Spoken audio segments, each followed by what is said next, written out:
Welcome back to the Super Movie Bros podcast. I'm Michael. And I'm Kyle. Oh, you didn't do it funny? I thought you could be like, I'm cool Kyle. Got my glasses on. I don't know. I couldn't. When we were about to start, I was starting to think. You were like trying to frantically think of a alternate name. Yeah, I couldn't. Yeah. I failed that one. Yeah, so. you did. Yeah. All right. Well, today is a very special episode. We're talking about a movie that is very likely in my top 10. Well, no, it is in my top 10 favorite movies of all time. Could be in my top 5. I'd have to really sit down and think about it. Willing to bet it's in your top 5.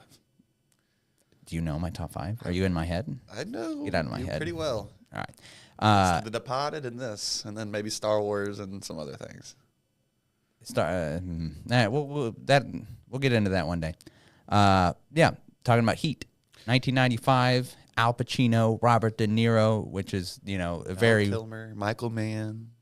Well, Michael Mann is actually the director of the film, and you kind of said it as if he was a cast member.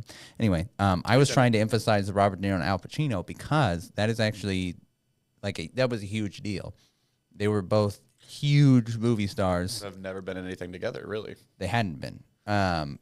Well, except Godfather Part 2, but that's they never different. shared the same scene. Yeah, they were different timelines. Yes. It was the first time they spoke to each other in a movie. Exactly. Which, we'll get into that in a second. But so crazy cast. Crazy cast. Yeah, excellent cast. It kept getting bigger and bigger and bigger, and they kept getting more recognizable as I was going. Because I guess I realized that I had seen this movie, but I don't know. This felt like my first watch ever. Really? For real. I know I watched it with you one time. Yeah. I think. Yeah, I think so. But I watched this movie and nothing was coming back that I remembered. So I was like, it felt like a first watch. That's special. That's a special thing. It was. So, man, I kind of just want to ask you right off the bat. So then, with the bank scene, was that like a surprise to you? Did you not remember that at all? Like right after they come out of the bank? No. You didn't remember that at all? Are you talking about the big shootout? And That's like that's like one of the greatest shootouts in cinema history. So I knew because I'm around movies, we talk about movies all the time. Like I know images from the movie, and I know that there was a good shootout scene. But no, that scene was, it was awesome. Yeah, it was great. It was a masterpiece. Pretty. Well, yeah, I don't want to jump to that scene quite yet. That's fine. Yes, that was like watching it for the first time for me. That's awesome. Yes, I'm jealous. The only thing that I was kind of vaguely remembered, what made me think going because I'm sitting there watching it and I'm like, have I seen this before? And I was like, or do I just feel like I've seen it because it's just in the freaking zeitgeist out there and everyone's seen it and you've seen it or whatever and you talk about it all the time. But I don't know if maybe I just was clicking through channels and I watched for 30 minutes and then just clicked off of it. I don't know. So you would be that guy that would turn off Heat. Yeah. Yeah. Yeah. And now you're trying to wear glasses to pretend you are the Heat guy. Mm-hmm. Yeah. Acting like I've always been a fan of this movie. Yeah. No, okay. I mean, we can, do that I turn thing. it on when it's cold outside, but other than that, I haven't really watched it. Yeah. I'm really sensitive to cold, so I have to turn it on all the time. I've seen it too many times now. Weird. Yeah. There's something up your electricity bill. It's one of the wildest jokes, but okay. So, do you want to go to the beginning of the movie since you don't want to jump to the... Start from the beginning. Start from the beginning. Start from the beginning. Now you're Al Pacino.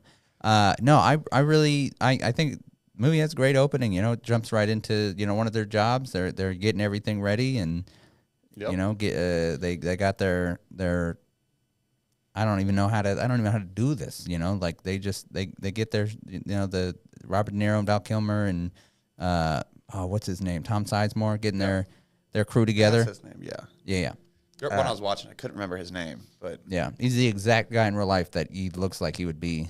Yeah. I've heard some pretty bad stuff. yeah, not a great guy. And don't forget Wayne Lowe. Wayne Grow. Yeah, I don't know that guy's name. Yeah. They pick up their extra. Gage. That's the guy's real name. Okay. They pick up their spare guy. Guess I forget, someone called out or something. So they're like, all right, well, get this guy to help us.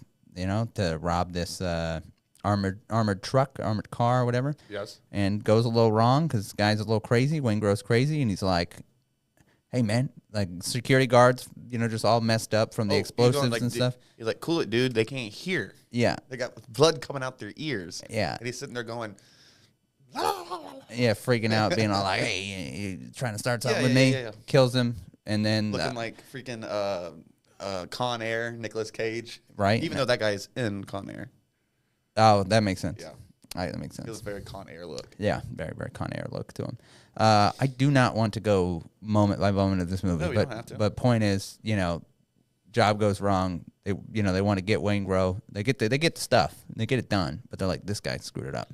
Try to get him. He goes off. Well, they're forced to murder all The security guards. Security guards, yeah. Yeah. Which was not part of the plan. Not part of the plan. So that's where everything goes crooked. And then, because there's murders, now Al Pacino's on the case. Yeah. And he's a determined man. Oh, He stays out all night. He's something. He's else. going to get them. So, at one point, I was going to tell you this, but I held off. I think it was during our... Was the movie with... all names are escaping me of everything. Anyway, we had a previous episode where I had mentioned to you there's a factoid about this movie that justifies a little bit more of Al Pacino's grandiose acting. What, like that's in the book? No. So this didn't start at the book. There is a There's a Heat 2. He wrote the book Heat 2. Yeah. Yeah, like a couple of years ago. Yeah. Getting off track, Kyle. I need you to... I thought. Don't forget that, I don't know if you remember from a few weeks ago that I said I am hiring a new co-host from the comment section. That's still going on. So, anytime you want to say, pick me, I'll be looking. So, I'm just going to keep that up. Yeah, tear from underneath the glasses. I got to stop doing those asides, because now, what was I saying?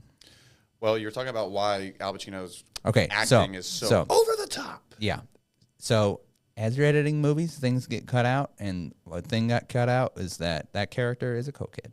Okay, that makes a lot of sense. Yeah. Because he's freaking crazy. Yeah. I have in here, he is more psycho than Waingro. He's the most psychotic person in this whole movie. He's more psychotic than the That is villain. a wild statement to make. And he is, though. Okay. He is. He just, like, he is So, like L.A. Noir. For viewers that have not seen this movie, you have one character who is a devoted, obsessed, yes, but devoted, obsessed cop devoted, obsessed who, whenever he sees the daughter of his wife, so his stepdaughter, on the park bench Padme. by herself, he sees Padme Amidala sitting on a park bench by herself. He's like, "Oh, let me give you a ride home." And he says that character is more psycho than the character that's like, "Oh, The murders, you think murders a prostitute. you think this was just sex and I'm gonna pay you? That's not what this is." And kills her. Yeah. Al Pacino's more psycho. I have a question about that, too. Is Waingro supposed to be some serial killer? Yes. But it's just, I don't know why. What was the point of that, just to make him seem crazier? Like, what was the point of that scene? I never got that. To show you he's a bad dude. We knew he was a bad guy already. Okay. I don't know, that scene just felt out of I guess place. more motivation to It just felt, dislike I him. thought it was going to go somewhere like, I don't know. But I was okay with that. But I yeah, get no, what you're saying, though. I do Al understand what you're saying. Pacino is crazy. He's like, he reminds me of the main character in L.A. Noir when you accuse someone of lying and all of a sudden he goes, yeah. what? And you're like, whoa, man, we were just talking about like 3 decibels and you just went up to like 1,000. I can Just tell you right now, if middle you're at of the- 3 decibels, no one's hearing you. I know, whatever. I don't think so, you know- actually. I'm talking like I'm like some audio guy. I know. I don't actually know. But yeah, he just goes from 0 to 60 and like, but having that cocaine addiction, apparently that got cut out of the movie. Yes. That And explains it all. It does. And I think it works either way to me because he's just an eccentric guy, and I kind of like that too. He is eccentric. I don't think the psycho. I think I say psycho jokingly. Yeah. But he Good. really is like, Because you do owe meet an that guy in real apology for life, that. you're going, whoa, dude. Like, all I said was like, I don't know where the guy is. And he just flips the table and I don't know, man. I think he's impressive. I think he's the awesome. acting performance is very impressive. The police work. I mean, yeah, I guess. Anyway, so he's after them, and it's kind of that showdown versus Robert De Niro and Al Pacino. Al Pacino has kind of like a They're very similar though, and they're very different though. They're both very devoted, obsessive. One to the law and one to crime, and they both of their obsessions ruin each other's personal lives. Yes. And so this whole movie to me felt like it was almost like Tale of like Two Kitties, and I know it's Tale of Two. I know, but it's like it's like the parallels between the two keep going until they finally converge. Yeah. No, 100%. But like you said, I do like that there's still differences. It's absolutely the point, though, what you're saying. Yeah. They are comparing, their lives are very similar, but they are different people. And I like that they didn't stray from that, because I'm never, like, I guess I'm too straight-laced of a guy. I'm always going to be the pro Al Pacino guy, because you do see in several scenes that he is like a... He's got like heart. He's a better human being than Robert De Niro, because the thing is realistically, as criminals, they don't care about, like, they're not like they don't go out of their way to kill innocent people, but if they have to, they don't care. Whereas Al Pacino, like, is like at heart Robert De Niro's character is a criminal, and at heart Al Pacino's character is a cop. You know what I mean? Like, that's their jobs, but that's more who they are. Al Pacino, like, cares about people, and Robert De Niro kind of doesn't until that woman comes along, and, like, that's the first time. But even then, he doesn't treat her correctly. Yeah, no, yeah. I know, I completely get that, and yeah, they're pretty. I mean, they're pretty ruthless, heartless criminals, because they're grabbing kids as shields. They're shooting. Well, that's Tom Sizemore. You know that he actually did that in real life, and they just happened to be filming him. And I'm just kidding. But no, they don't care.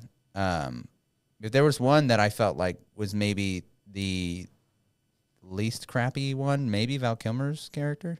Seems that way. You know what I mean? Like, I don't think he was necessarily that way. But yeah, no, they're just much more toned back role than I thought. He's not as big in this movie as he's not, like, for me it was like this movie is like 4 like geniuses, like, all converging on one. Maybe you even say 3, but it's Michael Mann, Pacino, De Niro coming together to make this. Absolutely. Does Val Kilmer fit in? Does that fit in there? Absolutely. Yeah. No. So that, I think that... But he's the first one to kind of leave the film, too, though. And still, like... Wait, I know. Fully into it. I know. But he's not... He's a side character-ish. Yeah, no. But this movie does side characters right, where it gives them a backstory, but doesn't overdo it. It doesn't give them... That's why when that shootout... There's two mistakes that I feel like movies make. Either they give side characters nothing, and so we don't care. Yeah. Or they give them, like, a main character arc, and they just kind of make it weird. That's too much information. Yeah, and it's like, we didn't need all that. This movie does the right thing with even the other cops that are on the same team with Al Pacino. When the guy with the mustache gets shot in the shootout. You kind of care. Yeah. Because you've seen him a lot. Yes. He has a personality. Yes. But they don't overdo it. No, we don't need his life story, but we kind of want an idea of who he is. You've just spent time with them. Yes. Yes. In a realistic way. Yes. They're there to be a person, not to be a plot deliverer through exposition lines and stuff. Yeah. Which, that's a Michael Mann thing. You know, there's certain movies that, like, a Marvel movie doesn't care. A side character is just a way to regurgitate plot. Yeah. Or regurgitate lore, whatever. And then people like Michael Mann are like, all right, what would this person do? One of my favorite characters in the film, I wish I could remember his name. The most heartbreaking part of this movie, to me, is, what's the name of the black guy? Oh, the Allstate guy, insurance guy. Oh, isn't he also the president, or is that a different actor? Okay. He's the same guy. Always looks like this. Allstate. Yeah.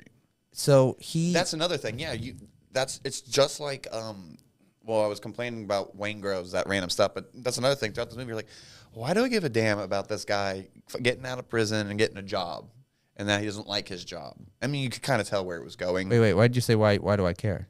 Because I super cared. No, but at first you don't realize who he is. Oh, why is it showing him this guy? And then he ends up going, I hate this job, I'm coming back. I don't know. He pulls me in instantly every time. Like, and even from the first time I watched it, I just, like, he's a good actor for one. Insurance salesman too. Then, oh my God, he's a good actor. So he plays the role well. Like, that's like that personality of like a rough, because he's kind of he's a criminal too, but he comes across more like that rough around the edges, well-meaning person that probably just had a crappy life and so it ended up that way. you know. And and it's funny, he works at a restaurant. I've seen people like that in the restaurant industry a lot.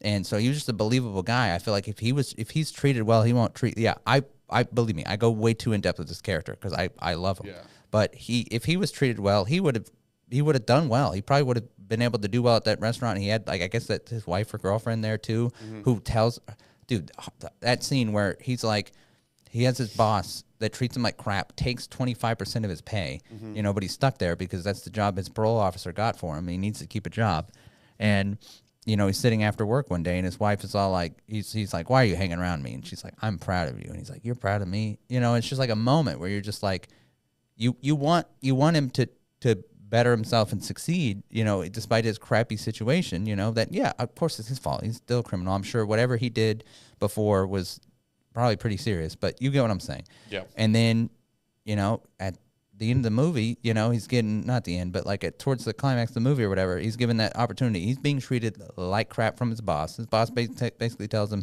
you ain't leaving today, you know, like you're staying. He shoves him? Yeah. Or he pushes or he punches him? Well, or? basically, and then he's given the opportunities, you know, from Robert De Niro, like, we lost our driver, you know. You're like, hell yeah. He's like, you want to leave right now? It's like, hey, do you want to stay here in your crap situation, hoping that it's going to get better, you know, knowing that that's the right thing to do? Or do you want to go back into your old life and, you know, do something you're good at and make some money?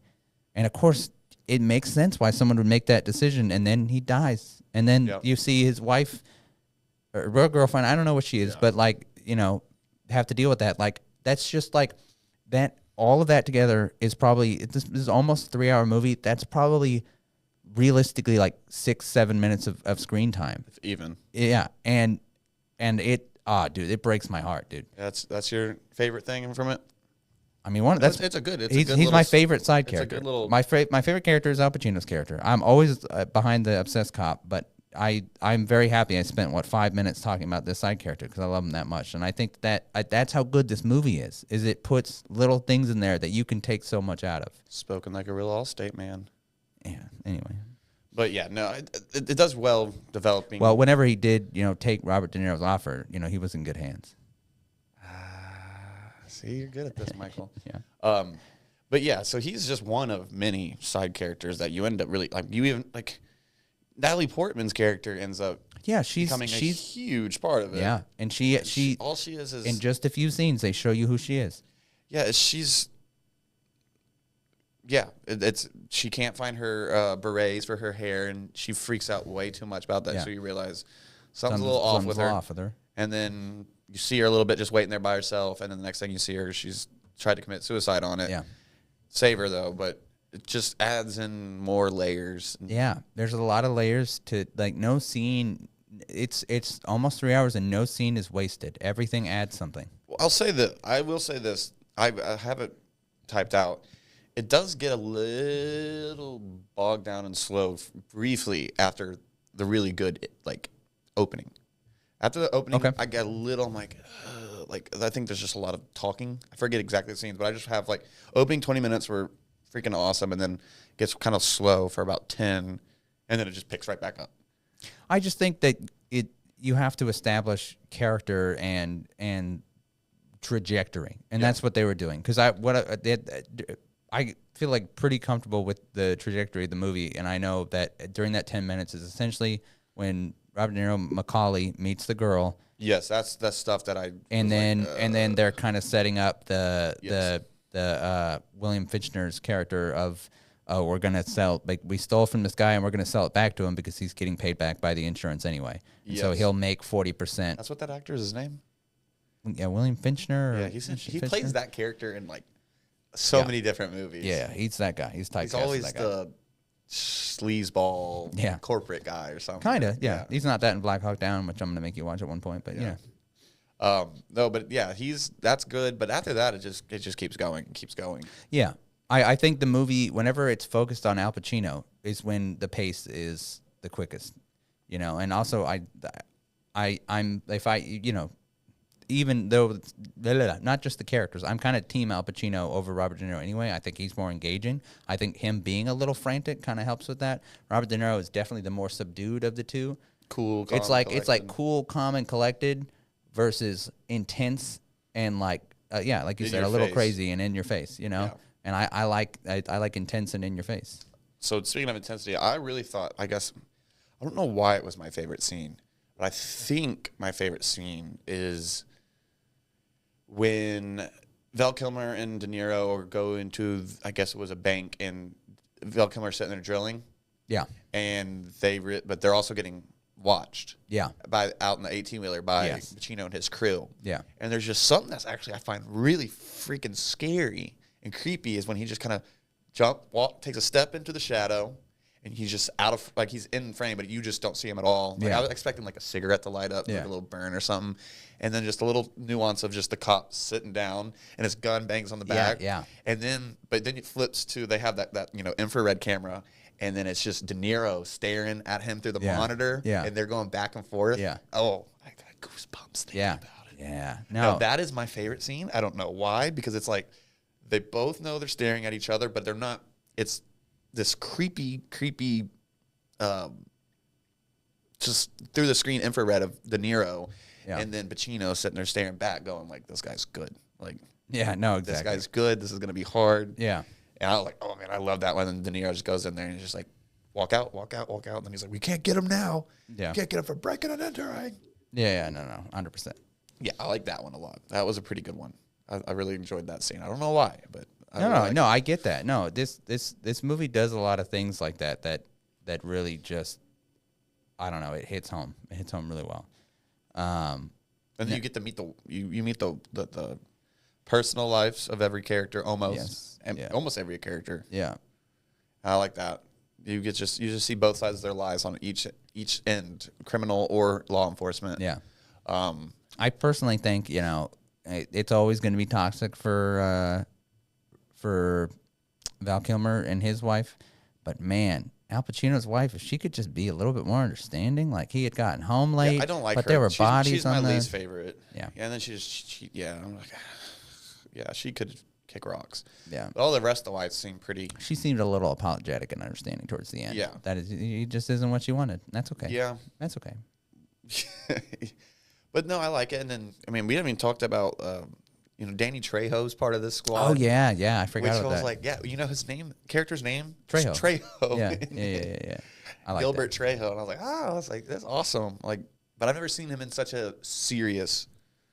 Yeah, I Yeah. always forget he's in it. Yeah. Like I've seen it like 6 times. Rewatched it the other day, and I was like, "Oh, that's right, Danny Trejo's in this." Yeah. That's weird. And then he's in a pretty pivotal scene when he's sitting there just dying on the floor, and it looks real. I like that. I know. That's a pretty good scene, though. I didn't say anything. What? I don't know. I was trying to. Oh, be that like was, him. oh yeah. Thank God for He was subtitles super on that. screwed up. Because he's like, Yeah, he's super near dead. That was good acting. yes, yeah. Danny Trejo's got it. Yeah. And it's before he becomes this rough and gruff. But yeah, no, I that's another scene where they just do a couple of little things and it just brings you into the reality of it. Because all right, him sitting there being that messed up, then you're like, so has he been laying there like that for a long time? Because he doesn't even know that his wife's dead. Because Or his girlfriend or whatever. Realize that who didn't show up to the big shootout kind Yeah, of yeah. thing. Who didn't show up. Yeah, Like Trejo. You don't have to explain it to everyone. Well, that's why. Either they've seen it or they Well, haven't. that's why you got to explain why he's on the ground freaking. No, Okay. Well, just, no. We don't like to explain things, remember? Yeah. No, I get what you mean. But no, yeah, he's on the ground. He's been forced to betray them. Yes. Because at that point we're just having to explain the entire plot of the movie of why that's there, and I think you have to watch it to understand that they set up, or William Finchner's character had some tricks under his sleeve. They all have tricks under their sleeves. They all do. They all try to trick each other. Like Yeah. like that scene. Sorry, not to describe just scene after scene, but That's fine. another favorite of mine is, I know what they're looking at. I know what they're Yeah, looking yeah, at. yeah. And then you That- realize that it's Us. oh yeah, yeah. The camera works really good for those scenes. I think the directing is a really good strength. Is that scene? Well, I was saying when I know who's looking at us, but also that scene is very very parallel to the scene at the end when they're at the airport, the grand finale. And I love the way it was filmed, where it's very disorienting. You forget which way each character is looking when it's Yeah. just Pacino and De Niro, and they're kind of behind those big kind of like utility area boxes. Yeah. They're all painted. I think there's about 4 of them. Yeah. And it's like normally you know you don't want to break like the 180 degree when you're filming like if a character's looking this way and then the next character you cut to is this way and they don't line up. Yeah. Normally that's like really bad filmmaking. For this one that he uses it as a way, it's like he was just looking this way, but this person's you don't know where each other is, and it's very, very disorienting, which is exactly what you want the audience to feel. Yeah. Because they don't know where the hell the other one is. They can be on all sorts of sides of these, 16 different sides. So, I love that one. There's this huge thing on the internet, and has been for a long time, about the shadow situation and how that was used, because a lot of people don't like that. The scene that I said I loved? Yes. A lot of people have an issue with whether or not he would have seen that shadow and if that's how shadows work. And there's all these debates of whether or not the light would have, come across him. But here's the thing. There's no light. Listen.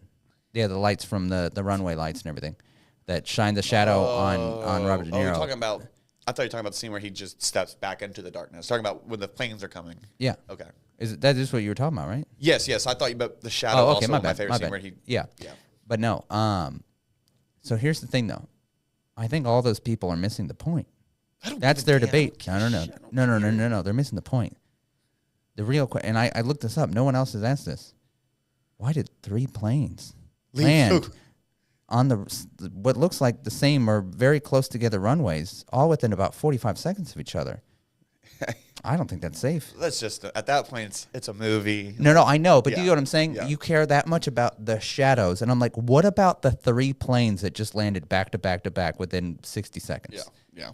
So I'm just saying, if we're gonna get everything. If we're gonna get nitty gritty, we're worrying about shadows and not why were there like 3 planes landing. But I also don't think it's very clear about where they are standing at all times. Yeah, no. The shadow argument is crazy to me. Yeah. It's crazy. That's when you're in too deep. You've delved too deep. Yeah. You take a step back. Well, see, at that point, it's like, oh, okay, so you can only enjoy movies like this, because if you watch any regular movie, you're going to be having this discussion about every aspect of everything, because most movies don't care to be realistic at all.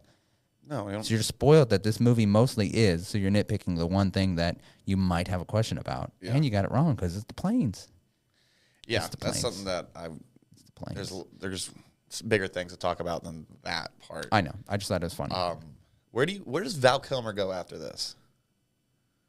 That's Heat 2 right there. I haven't read the book. Is that what Heat 2 is? Is that character? So Heat 2 is a Seraphin? Kind of a. What's his last name? Seraphin? What? Sarah? I forget. Shirtless. I think the H is silent. It's like shirtless. Yeah, something like that. But shirtless. Val Kilmer's character. Val Kilmer shirtless. But what? Heat 2. I mean, that sets it up because that scene is like another scene I like involves the significant other, and she goes, "Oh, not him." Yeah.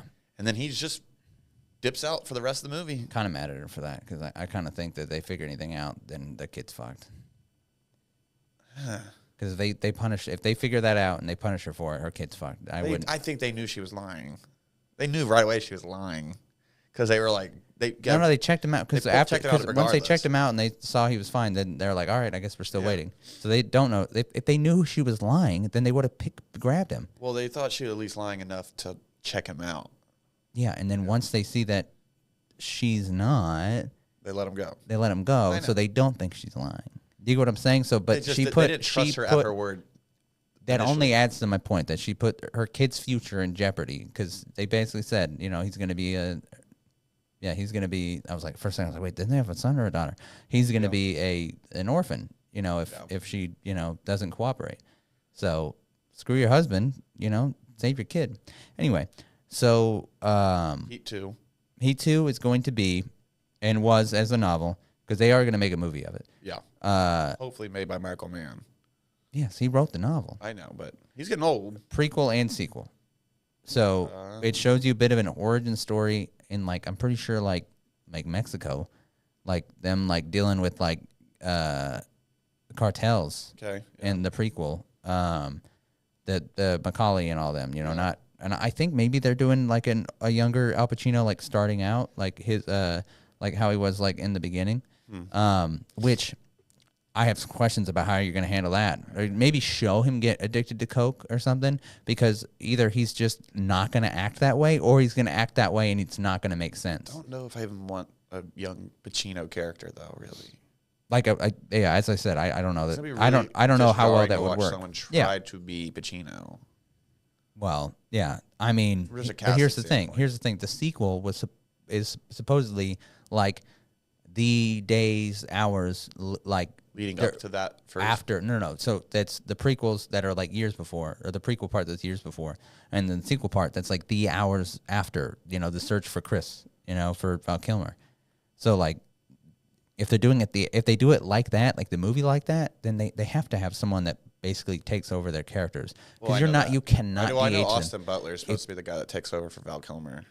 Oh, that's perfect. I'm Perfect casting. almost certain it is. I've seen that enough. Okay, that's perfect casting. Yeah, that's good. That works. I would Austin Butler's fantastic. Yeah. No, he's but not fantastic, but he's good. no, he's fantastic. He's fantastic. That's fine. You can have your bad He's not that opinions. fantastic, but But no, so you can't Terrible DH. Elvis. You can't do what? he was a terrible Elvis. I didn't care. I didn't watch it. Continue though. Yeah. You can't DH Al Pacino, Robert De Niro again. No. And then because it would just be jarring. No, don't do that. So but yeah, so Just they have recast. so they had to they had to recast. Yeah, I guess they did both get de-aged in the same movie. Yeah. Yeah, they can't do that Don't again. do that shit again. No. Because in the Irishman, when they're kicking someone and Yeah, he's you looking showed like me that. an You old- showed me that. I did not think it would be that glaringly bad. Yeah, that was pretty bad. But it did bad. What is your favorite thing about this movie? Ah, man. Like I said, it's in like my top 5, top 10 movies, so it's The really whole hard for me to damn do thing, that. huh? Yeah. So, I mean, Probably the shootout scene, if I know you. well, the shootout being really well done is very good, but I mean, I'm probably more impacted by the I forget his name, the driver guy's character in general, like that Allstate arc, guy. you know, Allstate guy, or any individual moments with Al Pacino showing the character he is, because like I said, like, sorry, you know, yeah, they're similar, but like Al Pacino is the good guy. Robert De Niro is not a good guy. He's just somewhat relatable. You know what I mean? I mean, not relatable, but you can be empathetic with that character, despite the fact that he's kind of a ruthless killer. Yeah, I mean, I think my Kind least of. favorite part, or the one, it's not even a bad part. The one I just emotionally wasn't really involved in was him and that girl. Although at the end, I feel for how he treats her, and it's like You feel for her? I feel for her. How, Oh, okay. like, I was like, no, what? like, no, I've done that to girls many of times. Just leave them there. No, I feel for her in Yeah. that moment, because Yeah. that's at that moment. It's all boiled up to he can't get away. Could get away with her and probably, happily ever after kind of thing, gets away. Yeah. But he's so obsessive, so devoted to this life of crime, and he can't leave any, rock unturned or any thread loose, that he has to go back In the long run, again, I know and kill Waingro. I know I always kind of pull it back and do like the bigger picture thing. It was the better decision for the betterment of society, because he did kill, like, he doesn't know it, but he did kill, nobody knows Yeah. it, but he killed the serial killer. But he has so much ego and so full of himself. He couldn't let that guy get away. True. Yeah. No, So that's his fatal when flaw. when he can get That's away. his Achilles heel. Exactly. It's his Yeah. character flaw. And Yeah. so when that I mean, he has happened- other flaws, but that's the flaw that took him down, yeah. is the ego, yeah. Yep. His pride and his prejudice. And she leaves him there.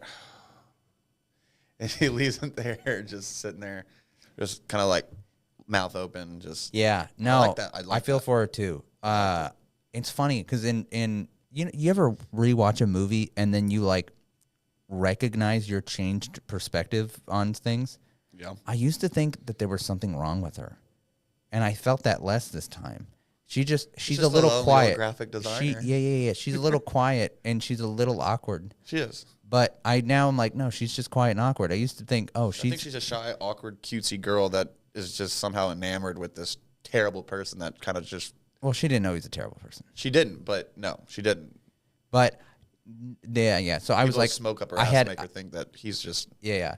I had a little bit of a change perspective there. Here's the other thing I kind of thought a little bit, and I didn't think this before.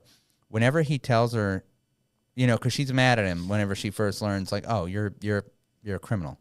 Yeah. And he's basically borderline holding her hostage, He does say you can chases her leave. down out in the. Yeah. Yeah. Yeah. I thought at that point he was going to kill her.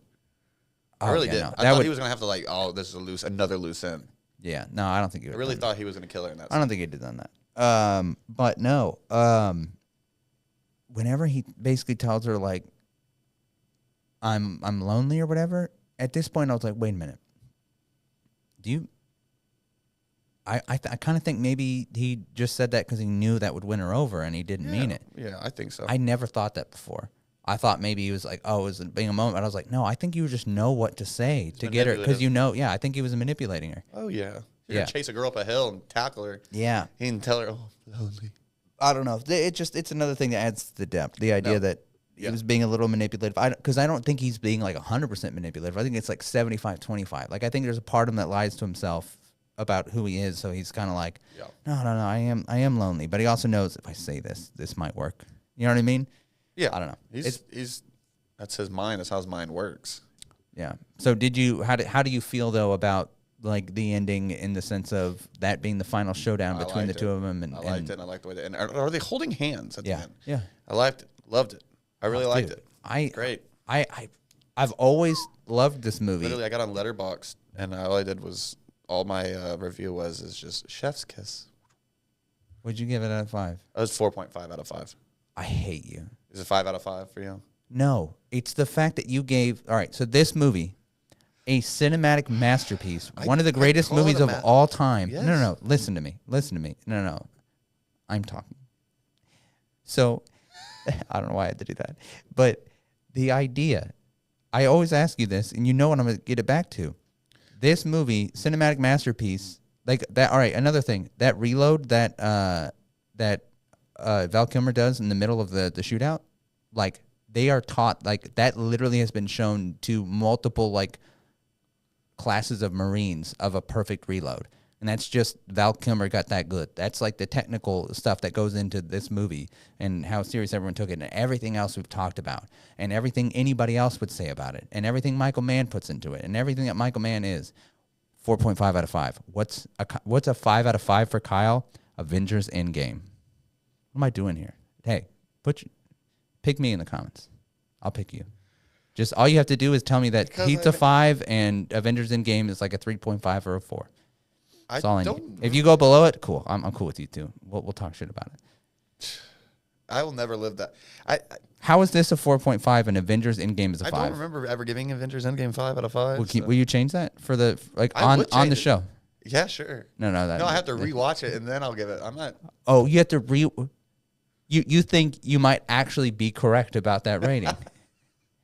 I'm insulted. No, I love this movie. I love this movie. I would like to personally and wholeheartedly apologize to Michael Mann for the crimes against humanity that my co-host has committed. Make a better movie. All right. Watch one, remake, erase one. Okay. So we have Heat. I'm doing it again because I'm going off the cuff. I have to plan these at a time in the future. I never do. The Departed. Okay. Heat, The Departed, and oh God, I'm really screwing myself up with that. And Goodfellas. Oh, that's a hard one. That's probably the hardest one we'll ever have. That's You're not gonna really like what hard. I have to say. Oh, all right. Break my heart now. Because I'm remaking this. Okay. I'm watching Goodfellas. No. And I'm deleting. Why? I just like those movies better. God. And it's been a while since I've seen. I've seen The Departed many times with you, but those movies just stick in my head, and now they just resonate more. Especially Goodfellas. Goodfellas is great, so it's gonna take a lot. Not that those are 3 5 out of 5s, 4.5s out of 5s. Those are all great movies. So they're no Avengers Endgame, but they're no Avengers Endgame, but they're that's a hard one. Yeah. And I know you're probably erasing Goodfellas. You're remaking this, and you're gonna watch The Departed. I don't even need to be here. You don't even need to be here because I was like, right? Yeah. Yeah. Nobody's touching The Departed. I'll fight them. Yeah. I'm remaking. Here's my justification for remaking this. We're still gonna have this, but we're gonna remake it. We're gonna remake it so that we're setting up Heat 2 properly. We're gonna remake it with the actors that are gonna follow it directly up with Heat 2. So we're gonna have Austin Butler. Who's Al Pacino? Who's gonna be our replacement for Al Pacino? Oh, Dane DeHaan. Who? No, it's a Dane DeHaan. That was just the I don't know first. who that is. He was. What's that movie with the superpowers I and think the? you put in like Danny DeVito. You're so crazy. Anyway, we'll recast that on a later We'll date. recast Pacino with DeVito, Val Kilmer with Austin Butler, De Niro with. I think you just leave De Niro as De Niro and just DH him. No, that would be that you just described a terrible movie.